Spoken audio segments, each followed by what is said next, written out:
दिल्ली में एमसीडी चुनाव करीब हैं और इन चुनाव को जैसे जैसे वक्त करीब आता जा रहा है ऐसे ही तमाम जो विपक्ष है पक्ष हैं वो अपने अपने तौर पर अपने अपनी सहूलत के जो मुद्दे हैं उनको लगातार उठाते रहते हैं।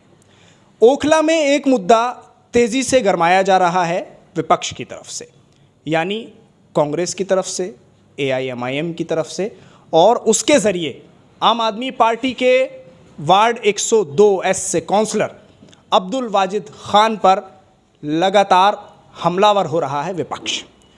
कांग्रेस से भावी प्रत्याशी हैं आरफा खानम, वो लगातार इस मुद्दे को उठा रही हैं।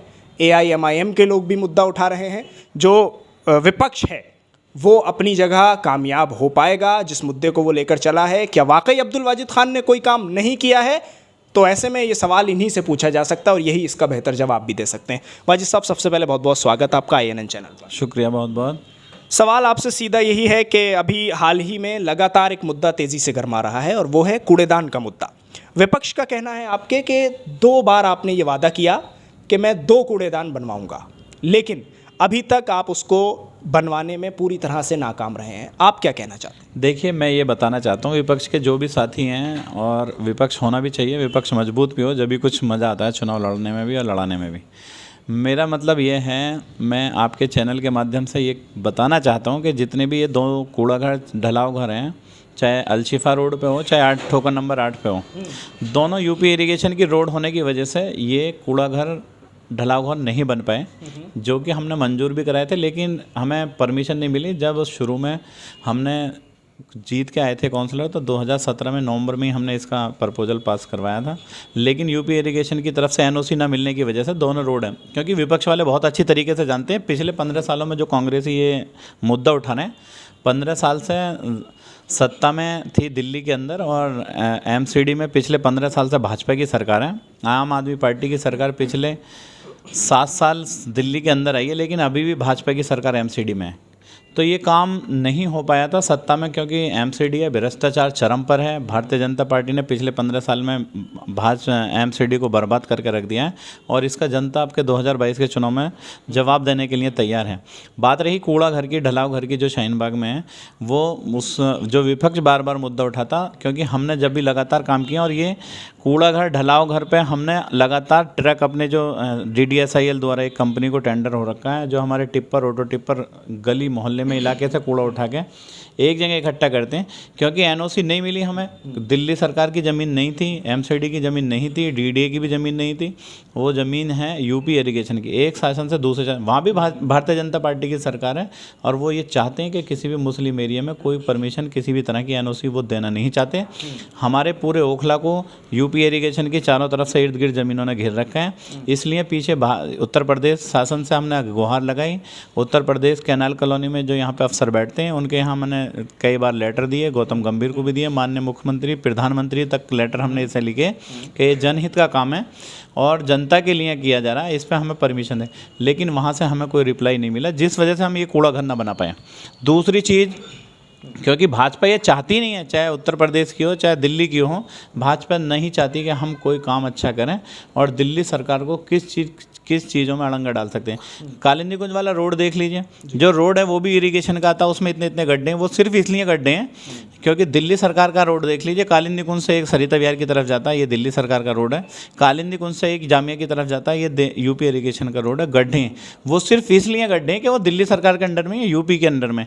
और यूपी की भाजपा सरकार ये चाहती नहीं कि किसी भी मुसलमान हैं, हम यहाँ पे इलाके में पूरे सब लोग यहाँ पे रहते हैं, जामिया यूनिवर्सिटी से लिंक है, कालिंदी कुंज से लेकर जामिया तक वो जाता है रोड, जिसमें इतने 1-1 फीट के गड्ढे हैं, क्योंकि उन्हें उससे कोई लेना देना नहीं। क्योंकि यहाँ पे एक कम्युनिटी रहती है जिसकी वजह से वो परेशान करना चाहते हैं, और परेशान कर भी नहीं, और जनता देख रही है इसे। अच्छा, क्या आप जिस तरह से लगातार आप पूरा ठीकरा जो है वो भाजपा के सर ले जाकर फोड़ दे रहे हैं, लेकिन इलाका जो है आपका, जहाँ के आप काउंसलर हैं, वहाँ के लोगों को क्या आप समझाने में कामयाब हो पा रहे हैं ये बात? क्योंकि जब लोगों के पास जाते हैं, हम लोग भी बातचीत करते हैं, तो लोगों का ये कहना है कि सर आप जाकर NFC एक बार देखिए, आप जाकर सरिता विहार एक बार ये इलाके देखिए, वहाँ कितने अच्छे कूड़ेदान हैं, हमारे पास नहीं है। तो वो तो आप ही को नाकाम कहते हैं। अरे नाकाम कहते हैं, मैं यही तो बताना चाह रहा हूँ। वो लोग जानते हैं अच्छी तरीके से कि ये रोड जो है, चाहे शाहीन बाग का अलशिफा वाला रोड हो, चाहे मैं आम लोगों को वो भी अच्छे तरीके से जानते हैं लोग। देखिए मैं आपके चैनल के माध्यम से ये बताना चाहता हूँ, जनता ये जानती है कि ये रोड है,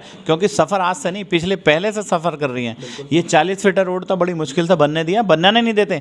आज अभी हम काम कर रहे हैं, जनता जान रही है। अबुल फजल पे अभी पानी की लाइन डाल रहे हैं, पानी की लाइन, सीवर की लाइन डालने के लिए अभी पैसे जमा कराए विधायक जी ने, वो भी काम रुकवा दिया था यूपी इरिगेशन ने कि ये काम नहीं होगा, ये हमारा रोड है, सर्विस रोड भी हमारा है।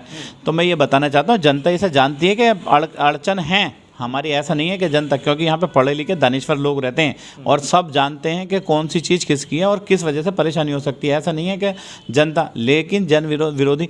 और उसमें हम भी, चाहे वो ठोकर नंबर 8 पे हो या अलशिफा पे हो, दोनों कूड़े उठवाने के लिए प्रॉपर रोज़ हम गाड़ियाँ लगाते हैं। 17 से 18 मेट्रिक टन डेली कूड़ा उठता। वहाँ पे हमारे रोज़ ट्रक जेसीबी वहाँ से लगातार कोशिश करते हैं कि उठे। दिन में कूड़ा डलता, रात को हमारा कूड़ा उठता और डेली कूड़ा उठता। अगर कूड़ा नहीं उठाएगा तो यहाँ पे कूड़े का अंबार का ढेर लग चुका होता अब तक, लेकिन हम उसे पूरा पहल करा के उसे काम को कराते हैं। ज़मीन न मिलने की वजह से, क्योंकि यूपी इरिगेशन की ज़मीन है, तो ये दुश्वारियाँ पैदा हुई हैं। जनता को कैसे समझाएं? नहीं, जनता को समझाएं, जनता के हमारे साथ है जनता। देखिए जनता हमारे साथ है। आप सर्वे करके देख लीजिए, कूड़ा घर को लेके कोई मुद्दा इनका, ये भी जन विरोधी जो चुनाव मैदान में विपक्ष के नेता, वही जाके कूड़ा घर, बाकी इलाके में कहीं गली गलों में जो भी गलियाँ हैं, जो भी रोड हैं, जो भी मार्केट्स हैं, हम वहाँ पे कूड़ा उठवाने का काम करते हैं और लगातार कर रहे हैं। और जहाँ पे डलता कूड़ा, चाहे अलशिफा या 8 नंबर, वहाँ से भी हम उठवाते हैं और जनता को इस बात का पता है। तो यानी आपको अब पूरी तरह से लगता है कि आप समझाने में भी कामयाब हैं और आने वाले चुनाव में भी कामयाब? नहीं, देखिए जनता को बहुत अच्छे से पता है। इसमें जो पिछले 5 सालों में हमने काम किए हैं, जनता सबसे अहम काम कूड़े का है, क्योंकि अनऑथराइज वार्ड है पूरा, वार्ड 102। ओखला गांव अंदर क्या मुझे सिर्फ ऑथराइज एरिया आता है जो हमारा जो ओखला गांव है, वहाँ पर रोड सड़क बनाने का हमने काम किया। चाहे वो तिकोना पार्क वाला रोड हो, चाहे ओखला गांव के सारे रोड हों, वो मैंने बनवाए थे 2017 में, नवंबर में जब मैं जीत के आया था। 2017-18 में बन गए थे। अभी रामलीला ग्राउंड का भी हम काम कराने जा रहे हैं। तिकोना पार्क पर जो हमारे जो TTI वाला रोड कहलाते हैं, जो उसे भी मैं बनाने का काम कर रहा हूँ, टेंडर है। और तिकोना पार्क में जो वॉकवे, वो भी हम काम कराने जा रहे हैं। 2 गेट हमने बनवाए। तो जो काम हम ऑथराइज में कर सकते हैं MCD के द्वारा, वो हमने किया। लेकिन बात पूरे अनऑथराइज एरिया की, पूरे वार्ड की है। यहाँ पे कूड़ा उठाने का काम हम प्रॉपर तरीके से कर रहे हैं। डेली टिप पर आते हैं, रोज़ काम पर रहते हैं, चाहे संडे हो सैटरडे, 24 घंटे हर दिन, कोई दिन छुट्टी नहीं होती टिप्पर्स की। तो वर्कर की संडे की छुट्टी होती है।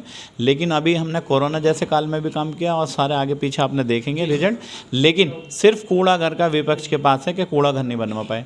कूड़ा घर का हमने वादा किया था जनता से, लेकिन हमने हरगिज कोशिश की, क्योंकि वो मेरी भी अपनी लैंड नहीं है, दिल्ली सरकार की है, ना DDA की है। अगर वो अब बात आती है सरिता विहार की या NFC की, तो मैं आपको बताना चाहता हूँ कि सरिता विहार हो या NFC हो, वो DDA की और MCD की ज़मीन है। वहाँ पे अपने कूड़ादान बने हुए हैं, वहाँ पे ढलाव घर बने हुए हैं, लगातार पूरी दिल्ली के अंदर बने हुए हैं, ऐसा नहीं है। लेकिन ये पिछले 15 साल में जो भाजपा, दिल्ली के अंदर भाजपा शासित MCD है, उसने कूड़े पे भी भ्रष्टाचार किया, जिसे हम तो लड़ झगड़ के काम करते हैं और यहाँ से अपना कूड़ा उठाने का काम करते हैं। नहीं, अनऑथराइज वार्ड चले जाइए, भाजपा के वार्ड है 103, देख लीजिए, हालत बद से बदतर हुई पड़ी है। आप अब कभी हो जाना तो आप MCD के चुनाव 2022 आ चुके हैं, सर्वे कराइए। और इसमें जनता हमारी बहुत अच्छी तरीके से समझती है, हम जनता के साथ हैं। जहाँ से भी हमें कंप्लेंट मिलती है, हम उसे पूरा कराने में सक्षम हैं और उसे हम कराते हैं, जनता की सुनते हैं हम। बहुत शुक्रिया वाजिद साहब, INN चैनल के साथ जुड़ने के लिए, बात करने के लिए। अब्दुल वाजिद खान का विपक्ष के तमाम हमलों पर सीधा एक ही जवाब है कि विपक्ष के पास दूसरा कोई मुद्दा नहीं है, सिर्फ एक कूड़े का मुद्दा विपक्ष उठा रहा है। और उस पर भी तर्क देते हुए अब्दुल वाजिद खान कह रहे हैं कि सीधे सीधे भारतीय जनता पार्टी जिम्मेदार है, जो कि MCD में काबिज़ है। लफ्ज़ तो यही इस्तेमाल हो रहे हैं फ़िलहाल जो अब मौजूदा हालात हैं उनमें, क्योंकि इनका मानना यह है कि अगर दिल्ली में सरकार आम आदमी पार्टी की हो और सीधे सीधे MCD में भी सरकार आम आदमी पार्टी की हो, तो तमाम इलाकों की हालत बेहतर हो पाएगी और तमाम हालात अच्छे हो सकते हैं। ऐसा अब्दुल वाजिद खान का कहना है। दिल्ली से INN चैनल के लिए साहिल।